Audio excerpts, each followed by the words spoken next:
Left over idli வச்சு என்ன பண்ணுறதுன்னு யோசனையாக இருக்கா? இந்த மாதிரி ட்ரை பண்ணி பாருங்கள். ஹெல்த்தியாகவும் இருக்கும், டக்குன்னு தீந்துடும். மறுபடியும் மறுபடியும் வேணும்னு கேட்பாங்க. அதுக்கு ஒரு பேன் எடுத்து 2 ஸ்பூன் ஆயில் போட்டு கடுகு பொரிஞ்சதும் ஒரு சின்ன வெங்காயத்தை கட் பண்ணி சேர்த்துக்கங்க. நல்லா அது டிரான்ஸ்பரண்ட்டாக வந்த பிறகு வீட்டிலையே செஞ்ச கருவேப்பிலை பொடி சேர்த்து நல்லா மிக்ஸ் பண்ணிக்கோங்க. இந்த கருவேப்பிலை பொடியோட லிங்க் வேணும்னா கீழே கமெண்ட் செக்ஷனில் லிங்க்னு டைப் பண்ணுங்கள். நான் சீக்கிரம் வீடியோ அப்லோட் பண்ணுறேன். ஓகேங்களா? இது நல்லா சாட்டே பண்ணிக்கோங்க.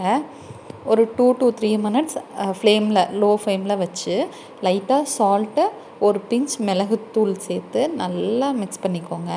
இதை சூடாக இருக்கும்போதே ஒரு கப்புக்கு ட்ரான்ஸ்ஃபர் பண்ணி வீட்டில் இருக்கவங்களுக்கு கொடுத்து பாருங்கள். இது அவ்வளோ சூப்பராக இருக்கும். இதை ட்ரை பண்ணி பார்த்துட்டு எப்படி இருந்ததுன்னு சொல்லுங்கள். நம்ம சேனலை சப்ஸ்கிரைப் பண்ண மறந்துடாதீங்க. Stay tuned.